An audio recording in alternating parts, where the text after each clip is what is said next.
Hi, I'm Tate Lounsbury with My Court Coach, and we have joining us today Mr. Chris Von Tall. How are you doing, Chris? Good, Tate. How are you? I'm doing great. Thanks. Thanks for joining us today. Today, we're going to be talking about some questions that have been posted to videos that we have on YouTube regarding California family law, and we have the attorney extraordinaire here to answer those questions. I want to remind you, as always, that we're not here to give legal advice. We don't recommend that you give any kind of factual details related to your case here on this live stream. Don't give names, for instance. And there's no attorney-client relationship that's being established here as we're on this live stream. Also want to recommend that you check out our website, mycourtcoach.com. There is just a wealth of information there, all the videos that you see on the YouTube channel, as well as templates, scripts, worksheets, guides, anything that you need to present a case in court. You will find it on the website. There will be downloads that you can have there, that you can get there. Also, help on how to present your case when it comes to evidence, how to prepare witnesses, how to give an opening statement or a closing argument, how to make objections, how to introduce or present exhibits in court. All sorts of information you're going to want to get that you can only get at mycourtcoach.com on the website. So I recommend you check that out. Okay, let's get into the questions. Give me a second here while I pull these up. Hi, Angela. Thanks for joining us today.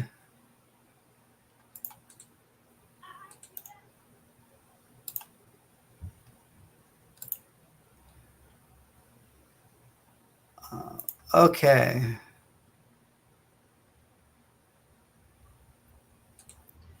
Let's deal with Angela's question before we get to the other ones. I think it might be no, I don't know if that's her. All right, Angela asks, she's on the live stream here, and she asks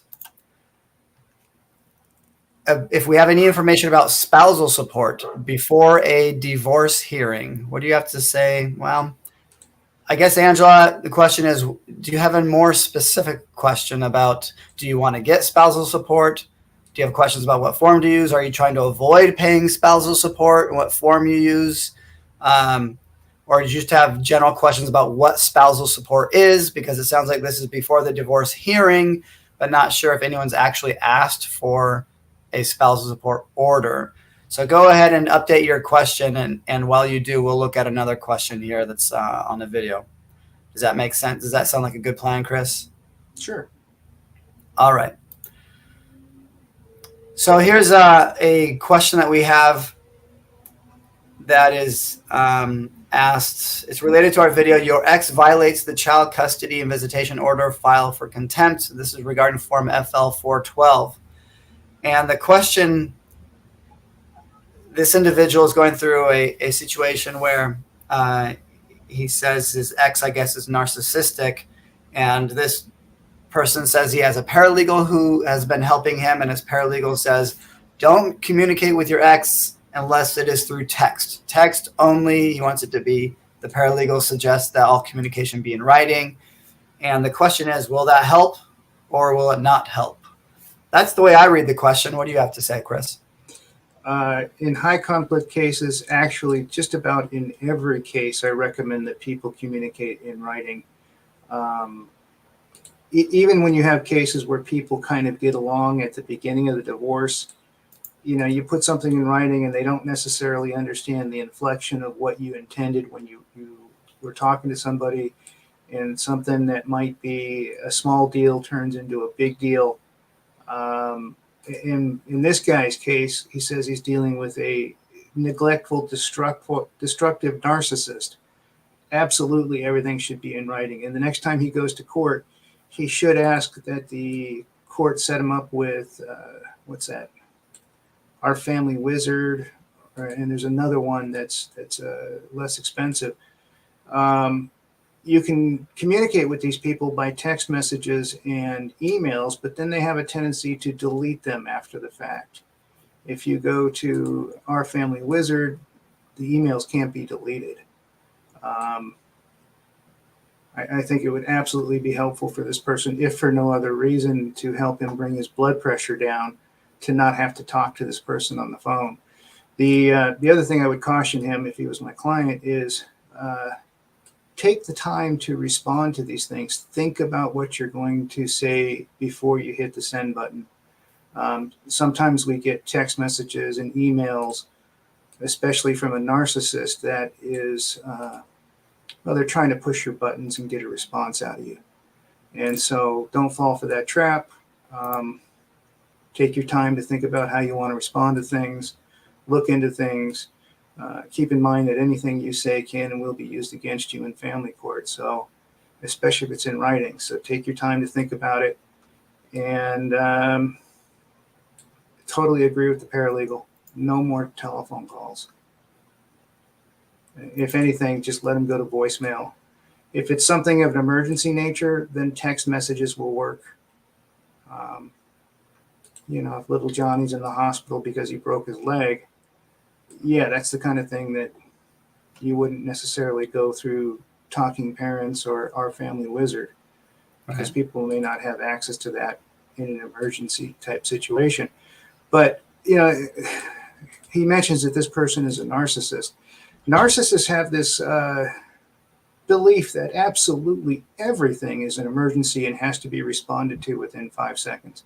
And that's just not the case.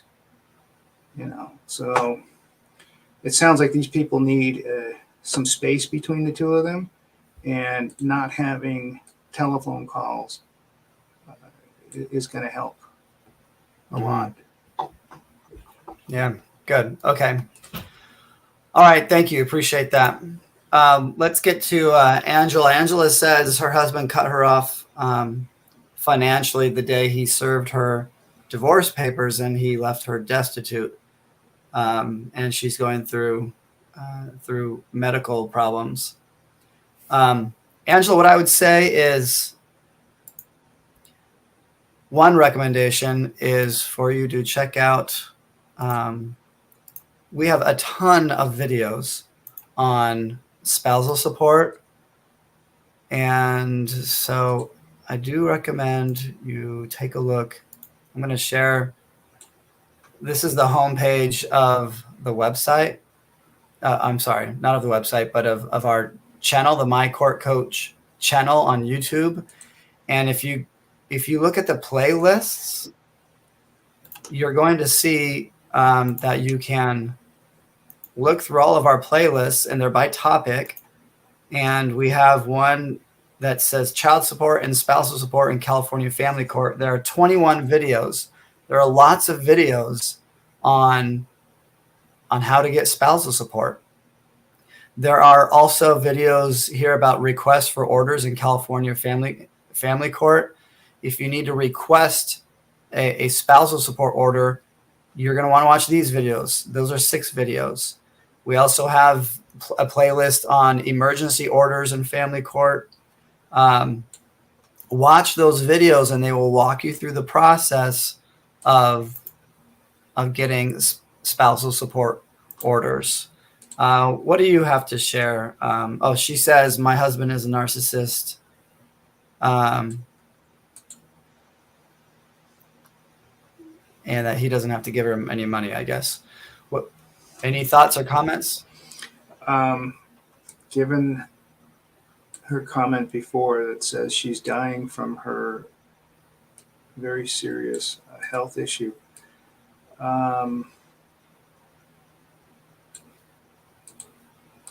she needs an attorney. Absolutely needs an attorney. If she can't afford one, she might want to talk to legal aid. Generally speaking, it's hard to get them to take cases, but given her health condition, I think they would probably help her. Yeah, I don't know where she is, but easier to get that maybe in LA, for example, than, I don't know, maybe other areas. Now, San Diego has a legal aid group as well.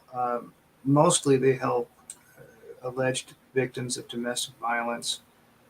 Um, but I suspect with this kind of health issue, uh, they would certainly be able to help find somebody or whatever. Yeah. If she's up in like Calusa or, some place where I don't know. I don't know what they have in other areas.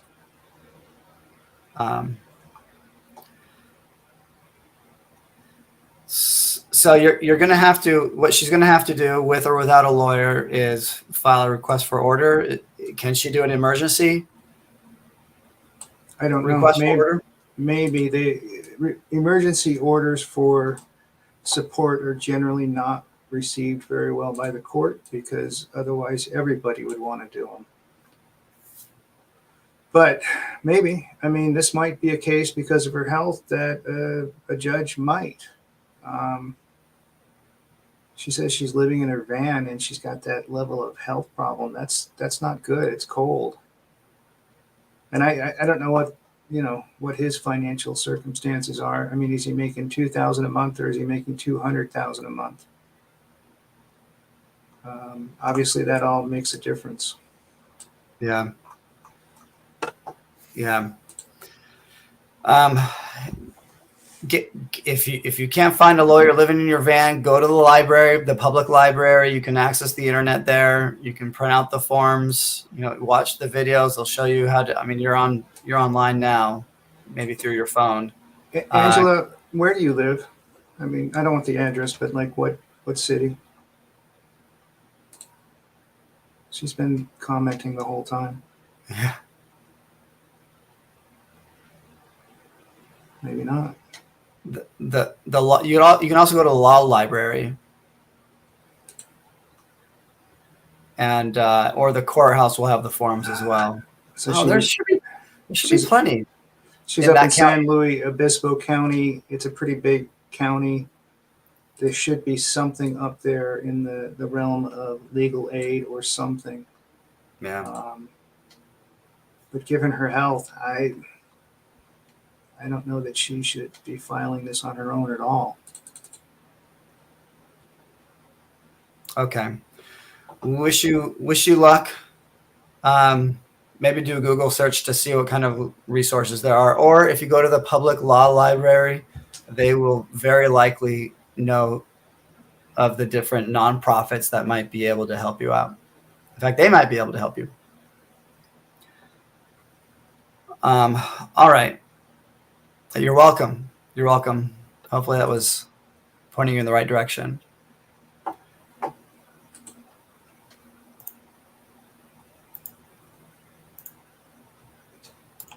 Okay, let's take a look at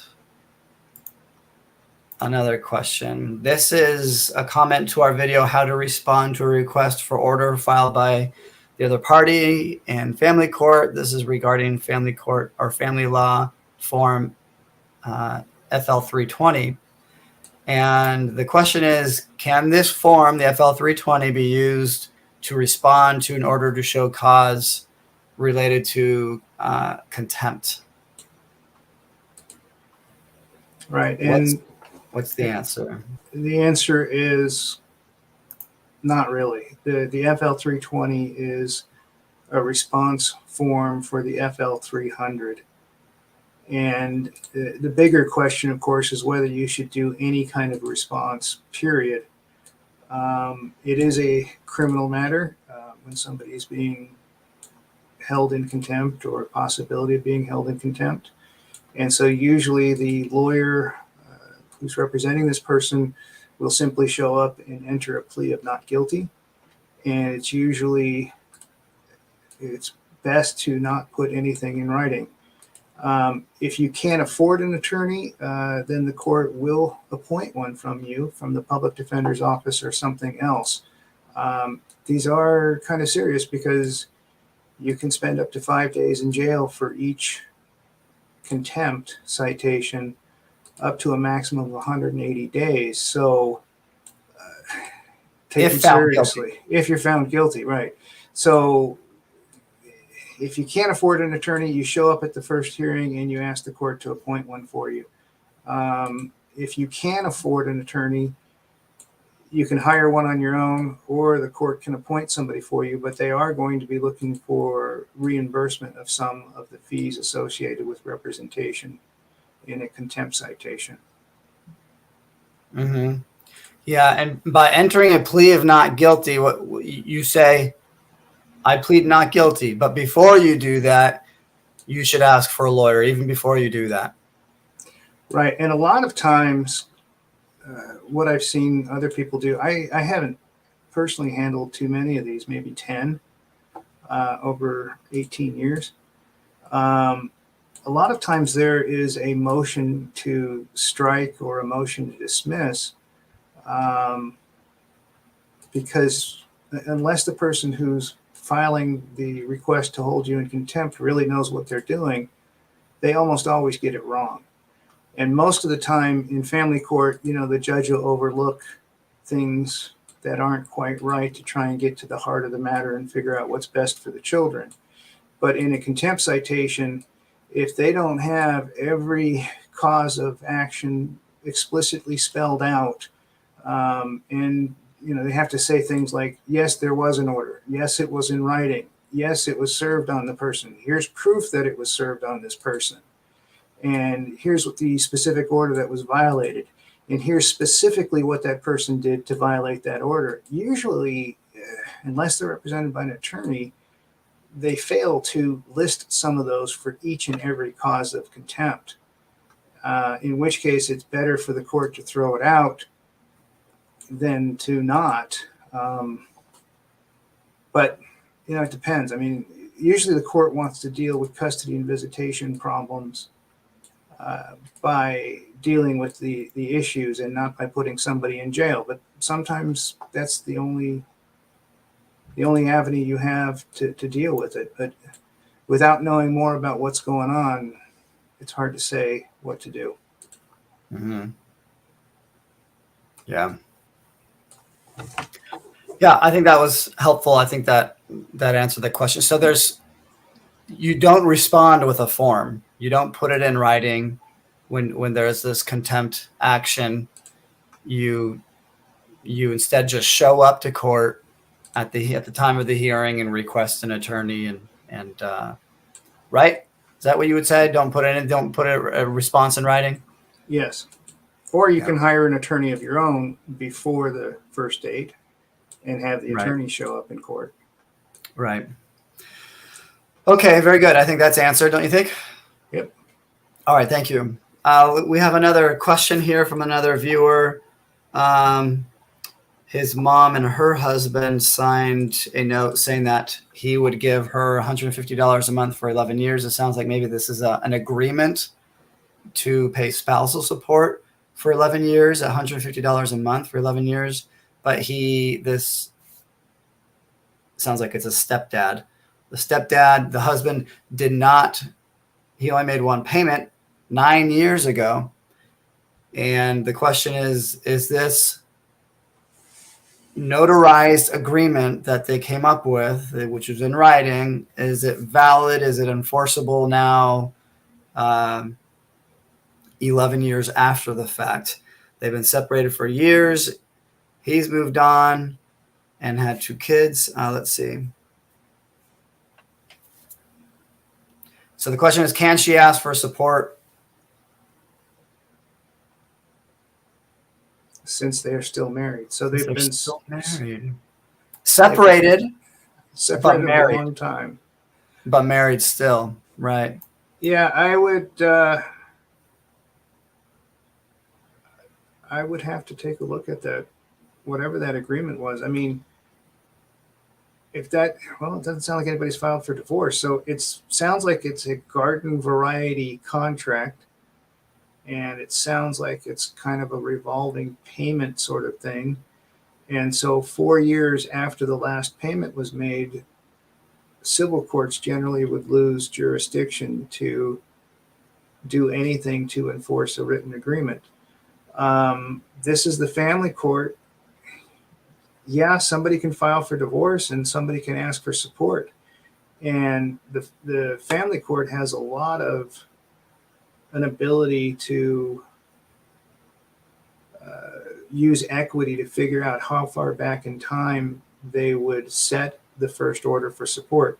So if she filed for divorce today and filed a motion asking the court to set support, it would be up to the judge to do some equity to figure out, and I'm talking about spousal support in this case, it would be up to the judge to do some equity to figure out what to do regarding spousal support. God, 9 years is a long time. And, the countervailing argument is going to be, well, they've been separated for 9 years and she didn't need the money, so why should we do it now? So it's really going to depend on how long they were married, too. I was going to ask, how long were they married? And is this a legal separation? Like there's an already existing court case where they filed for legal separation? My guess is no, but we don't know for sure. Yeah, I mean, if there might already be orders in place if there's an actual legal separation. Yeah, good point. If there's a judgment for legal separation or some kind of temporary orders, I think you're right on there, Tate, that we'd have to look at those and figure out what it is. If there's an order of some kind, it's definitely enforceable. But gotta be careful. 9 years is a long time to not enforce an order for support. And she just commented that nothing has been filed. So, yeah, she can file for divorce and she can ask for support. Still doesn't say how long they were married. Yeah, 16 years. They're married 16 years. Well, he didn't put years. He just said 16. I'm guessing 16 years. So here's the thing. When you're in family court, you're in front of one judge and a judge makes a call. You go in, ask what you want, right? And just say what you want, and the worst that can happen is the judge says no. Yeah, that's going to be tough. I mean, because, in the family code, generally spousal support, well, it's over 10 years. So maybe it's been a long time. Mm-hmm. Yeah, I mean, what are you going to do? Add interest to that? $150 a month, and how much money does this husband have? And the court could just say no on the setting it sometime in the past, but going forward, it's going to be $800 a month for 5 years or whatever the court wants to do. Although they were married for 16 years, separated for 9, so technically they've been married for 25 years. That's a long time. I don't know if that 16 is included, if the 11 years separated is included in the 16 married, or I don't know. It might be 16 total, so they only living together for 5 years. I don't know.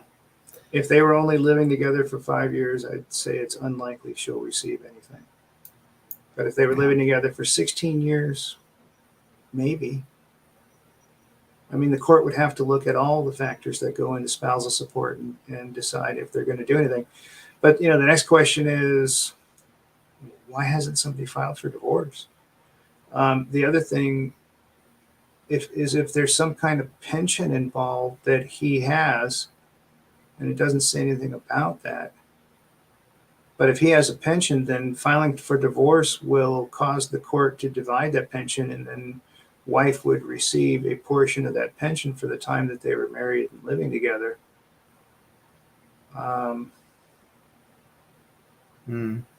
Yeah, so, he said so maybe she's been ill. Apparently, maybe that's the reason why no one's filed. So, as Chris mentions, there are factors that are set forth in the statutes by law the judge is going to consider, and case law, and we have a video that goes over those factors. So you want to look at those. I would say, I don't know if you were on here, the live stream just a few moments ago when I shared, but go to on the YouTube, go to the My Court Coach channel and look through the playlists. There's going to be playlists about spousal support, and there will be videos on that. Look at those factors before she files her case, so that she knows what type of evidence that she wants to start gathering when she is going to go to court and request spousal support, if she chooses to make that request. Any last comments or thoughts about that? Nope. Okay, sound good. Okay, he says, excellent advice. Good. I'm glad you thought so. I hope that helps, and hope that she's able to get the support that she needs. Sorry that your mom's going through that. Okay. Oh, glad to hear it. Thank you.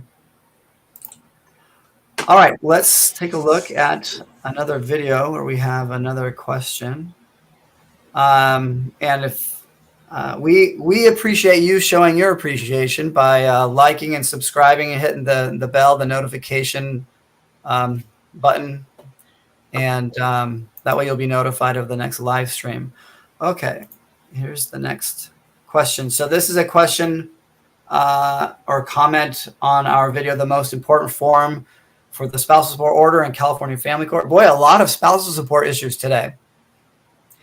And this is Form FL 157. The question is, what if neither spouse wants support? What to do when neither spouse wants support? Well, I'm assuming he's asking, or she, I'm not sure by the name, is asking about spousal support. And neither party is required to receive spousal support. So if they don't want to, they should finalize the divorce and get their agreements in writing, including the agreement to not receive support. And, it's usually, if they can agree on something, it's usually a good idea to get it in writing before somebody changes their mind. If they're not talking about spousal support, but they're talking about child support is always modifiable based upon a change of circumstances. So there is that, but there's also the issue that if the support recipient is on some kind of cash aid or welfare or something like that, then the state might seek reimbursement from the support obligor, in which case that would be up to the county to enforce. I think perhaps the question is, like, what do I do with this form FL 157? If neither of us are asking for support, do we use the form at all? Do we say we're asking for $0 in support? So do they even attach this document to their paperwork if no one's asking for support? This is the spousal or partner support declaration attachment. So do they just not use that at all? Yeah, they just wouldn't use it. You don't check the box for support on the RFO, and you wouldn't attach this one. You would attach this one only if you're asking for support or responding to spousal support. Right. Good. Okay. Yeah, I think that answers that question. Okay. That is all the questions that we have that we are going to respond to in terms of comments on our videos. We have another question. Mom is on food stamps and medical, maybe aid. Can she get health care through his work, through the husband, since they're still married? So can a wife get health care through a husband's,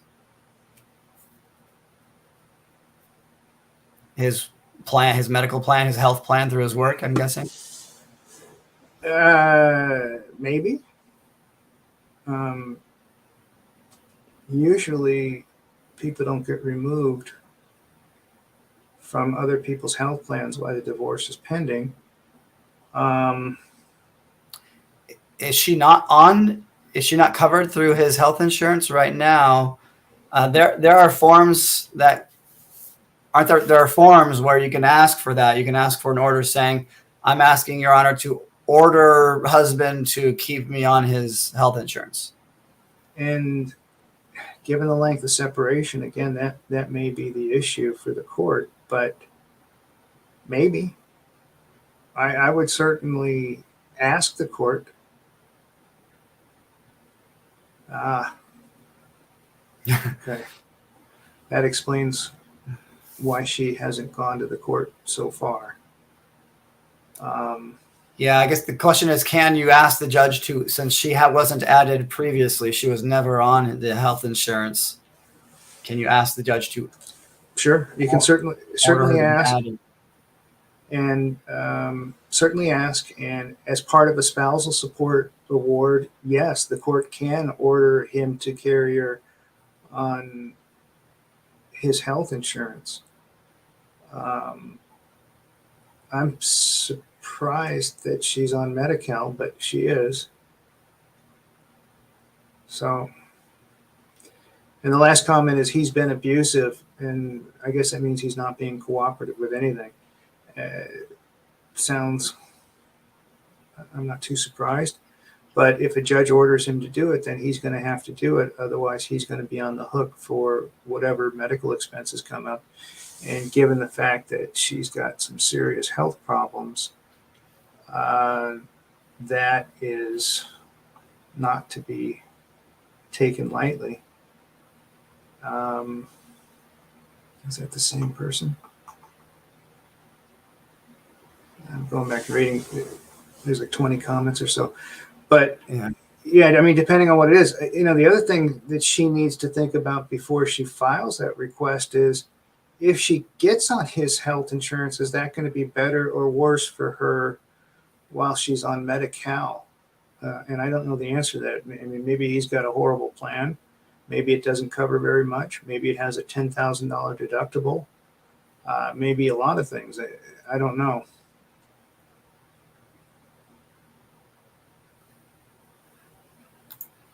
Yeah, she should just go ahead and ask for whatever she wants, and then the judge will make up his or her mind. That's what I think, anyway. Yeah, I hope he's got a good plan. I mean, I'd hate to see him have less coverage than she would get on Medi-Cal. And then the comments are that he has an excellent plan, and then the next comment is that he makes $5,000 a month. If he's making $5,000 a month, he doesn't have an excellent plan. He may have a good plan, but he's not going to have. He doesn't have executive level compensation, so he doesn't have the executive level health plans that are out there for Jeff Bezos and those kind of people. So I don't know. I think Tate is right. I think it's probably best to ask for it and see what happens from there. I mean, I'm hoping his plan is better than Medi-Cal, but I don't know. And if she's got some kind of immediate upcoming healthcare issue, I would be very careful about getting off Medi-Cal before she goes down that road. I mean, I'd hate to have her in a situation where she simply has zero coverage. At least right now, if she gets sick and has to go to the emergency room, she's got coverage. So, yeah, when you file, or when she files a court case, then can she not request, like send a subpoena or something and request access to see what his plan benefits are? Absolutely. So it's hard to ask. Well, you can still ask and then get the information on what the plan benefits are, and then if she doesn't like it, then she can withdraw the request, I guess, the request to be covered by his insurance. Okay, I hope that helps, and I hope your mom gets the help that she needs. Oh, we're about to finish. I see one last question here. We're about to sign off. You want to go look at this last one? It says, when you submit video evidence to a court,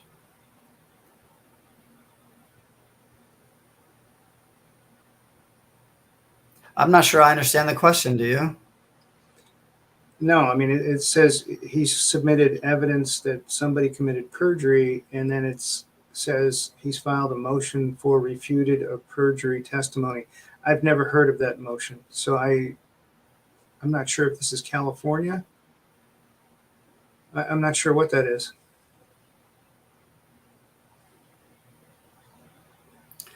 Yeah, I don't know. He says if they don't answer the motion, then what do you do? Well, if you have a motion that's pending in court, you show up in court and you argue the motion.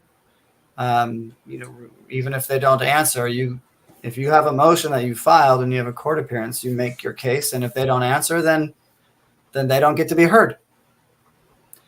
So good for you, basically, right? I hope that helps, Chris. Yeah, I've never heard of that in a family law case, so I'm not even going to begin to guess what it is. Yeah, I don't know. Maybe it's like, I don't know. I mean, maybe a lot of things, but how do you take someone to court for perjury? We have videos on well, it depends what the perjury is, I guess. You don't take someone to court for perjury if you're trying to have them criminally charged. That's not something that you do. Only a prosecutor can do that. So you can file a complaint with the police department and expect them to do nothing about it. And so the person that was asking about this motion for refuted perjury is from Iowa. That's why I've never heard of it. And so I can't even begin to guess how they do it. All the states do things differently. And I've never been in an Iowa court, and I've never heard of this specific motion, so I don't want to lead you astray. Yes. Yep. You're right. Sorry about that, Chris. Yeah, and I don't know about the I-864. That's not something I'm familiar with, and whether she can sue in civil court to enforce it, I have no idea. I've never dealt with civil stuff. I don't even know how to respond to that. Sorry. Yeah, it's an immigration form, and I've never done one of those, but you can certainly sue him in family court for support, and you can attach the I-864 form to that and show it to the judge saying he's agreed to pay support. It certainly wouldn't hurt your case. Yeah, good idea. Good thinking.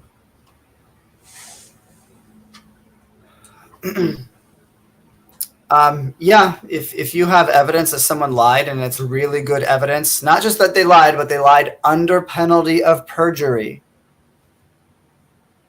that's evidence of a crime that you could bring to a law enforcement agency, and chances that they'll do anything about it are pretty low. Pretty low. It happens every single day in family court, and they just do not have the manpower to be enforcing the law of perjury. Yeah. Any last comments about that?